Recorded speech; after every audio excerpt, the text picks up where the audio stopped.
लिए रूस तैयार।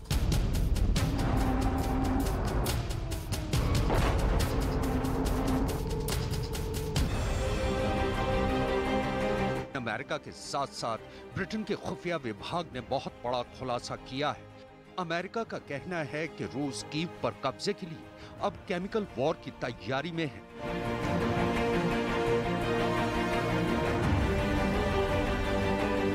वहीं ब्रिटेन का दावा है कि रूस के रक्षा मंत्रालय ने यह मान लिया है कि उसने यूक्रेन में वैक्यूम बम का इस्तेमाल किया है।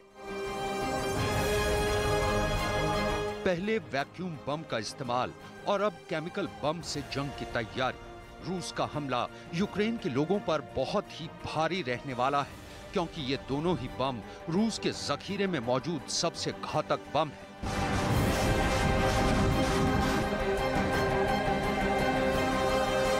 अमेरिका ने रूस पर बहुत ही सनसनीखेज आरोप लगाया है।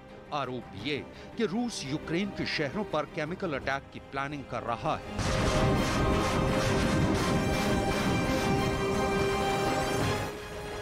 This is a government that has used banned chemical weapons on its own people in the past. They have done so on Russian territory. They've done so on British soil.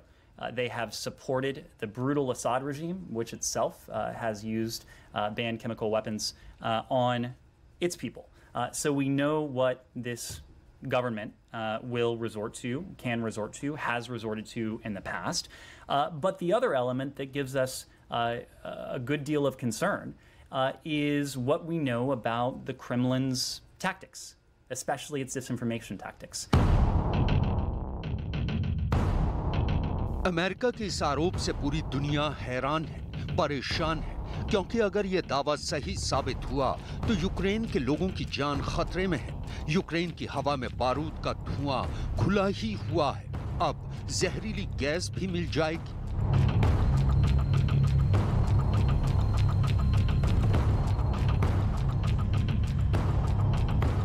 अगर ऐसा हुआ तो ये जंग की आग में घी झोंकने वाला काम करेगा और तब युद्ध की तस्वीर बहुत ही बदल जाएगी।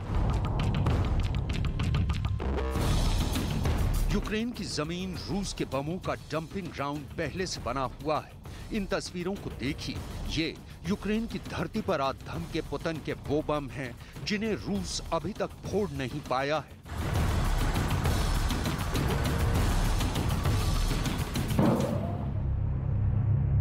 यूक्रेन का बम डिफ्यूजल दस्ता अब इन बमों को डिफ्यूज करने में लगा है।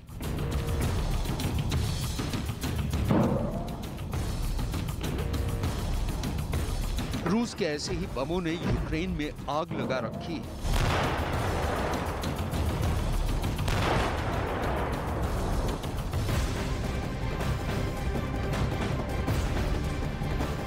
इस वक्त की बड़ी खबर सामने आ रही है, जहां पर आपको बता दें कि लगातार एक के बाद एक रूस पर प्रतिबंध तो लग ही रहे हैं। रूस को इंटरपोल से भी बाहर करने की बात सामने आ गई है। अमेरिकी एजेंसी ने रूस को इंटरपोल से बाहर करने की मांग की है। इस वक्त की बड़ी खबर आप देख रहे हैं, अमेरिकी एजेंसी की व्हाइट हाउस से ये मांग है कि इंटरपोल से रूस को बेदखल किया जाए, बाहर रखा जाए। बाहर करने की मांग की गई है अमेरिकी एजेंसी की व्हाइट हाउस से, ये मांग है। तो लगातार एक के बाद एक कई प्रतिबंध झेल रहा है और ऐसे में उसको अब दुनिया नकारना भी चाहती है। रूस को उसकी अमेरिकी एजेंसी की व्हाइट हाउस में ये मांग की गई है, रूस को इंटरपोल से बाहर करने की मांग की गई है, क्योंकि लगातार महायुद्ध जारी है और 17 दिन आज हो चले हैं, लेकिन रूस अभी भी पीछे हटने को तैयार नहीं है। उसकी ओर से लगातार एक के बाद एक कई अटैक्स किए जा रहे हैं और अब तो डर न्यूक्लियर और केमिकल वॉरफेयर तक छिड़ाया है। ऐसे में दुनिया के लिए चिंता का विषय बना हुआ है रूस, और ऐसे में यहाँ पर इंटरपोल से बाहर करने की मांग की गई है।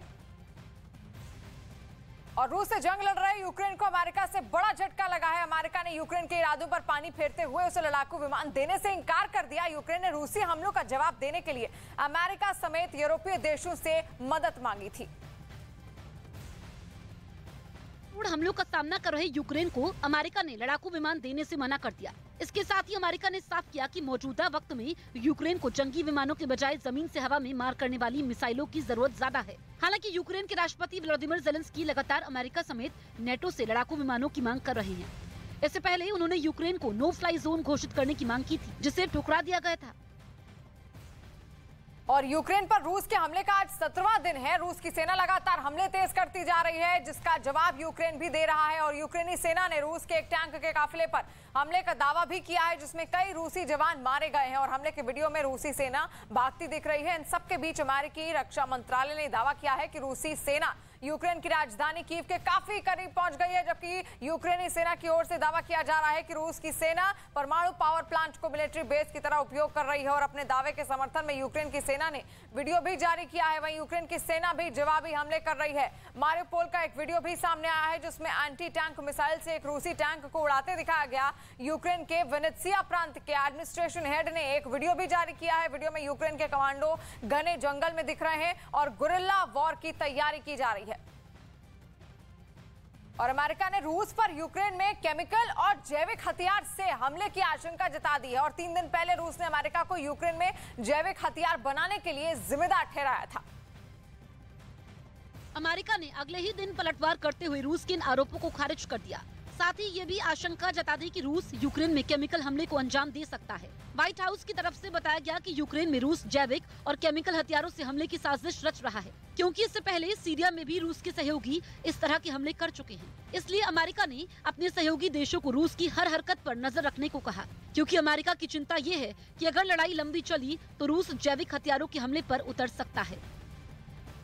और यूक्रेन रूस युद्ध के 17वें दिन यूक्रेन ने बड़ा दावा किया है। यूक्रेन की सेना का दावा है कि उसकी सेना ने रूसी टैंक के काफिले पर हमला किया। हमले में रूस के बहुत से जवान मारे गए हैं और हमले के बाद रूसी सेना अपने मरे हुए जवानों और टैंकों को छोड़कर भागती हुई दिखी। यूक्रेन की सेना ने रूसी टैंक के काफिले पर एंटी टैंक मिसाइल से हमला किया। जब पहले टैंक पर हमला हुआ तो काफिले में पीछे चल रही टैंक ने अपना रास्ता मोड़कर भागने की कोशिश की, लेकिन यूक्रेन की सेना ने उन पर भी एंटी टैंक मिसाइल से हमला कर दिया और उसे पूरी तरीके से ध्वस्त कर दिया, जिसका वीडियो भी जारी किया गया है यूक्रेन की सेना द्वारा। और तस्वीरें भी आप देख रहे हैं किस तरीके से एक आर्मी टैंक के परखच्चे उड़े हुए हैं। ये तस्वीरें हैं यूक्रेन से, जहां पर ये रूसी टैंक है जिसको ध्वस्त कर दिया गया है यूक्रेन की सेना द्वारा। इस बम के इस्तेमाल के बाद एक बड़ा इलाका मलबे के ढेर में बदल जाता है। जिंदगी का नामो निशान खत्म हो जाता है। यही वजह है कि फादर ऑफ ऑल बॉम्ब्स को रूस का ब्रह्मास्त्र भी कहा जाता है। ये एक ऐसा खतरनाक मल्टीपल रॉकेट लॉन्चर है जिसके फटने के बाद तबाही आ जाती है। आग छोड़ते ताबड़तोड़ रॉकेटों की ऐसी बरसात की जिसको देखकर दिल की धड़कनें तक थम जाएं। कुछ रोज पहले ही यूक्रेन ने ये दावा किया था कि रूस ने खार्किव शहर के एयरबेस को इसी बम से निशाना बनाया था। और अब ब्रिटेन की रक्षा मंत्रालय ने भी ट्वीट करके ये दावा किया कि रूस ने यूक्रेन में वैक्यूम बम यानी फादर ऑफ ऑल बॉम्ब्स के इस्तेमाल की बात मान ली। बताया गया कि जैसे ही ये महाविनाशक हथियार खार्किव के एयरबेस से टकराया, वहां आग का एक बड़ा गोला तेजी से आसमान की तरफ उठा। आग का वो गोला कुछ वैसा ही दिखा जैसा परमाणु बम से हमले के बाद दिखता है। इस बम के हमले से एयरबेस पूरी तरह से बर्बाद हो गया था। इसके बाद यूक्रेन ने रूस के इस फादर ऑफ ऑल बॉम्ब्स के इस्तेमाल की बात पूरी दुनिया को बताई। तो 17 दिन आज हो चले हैं, लेकिन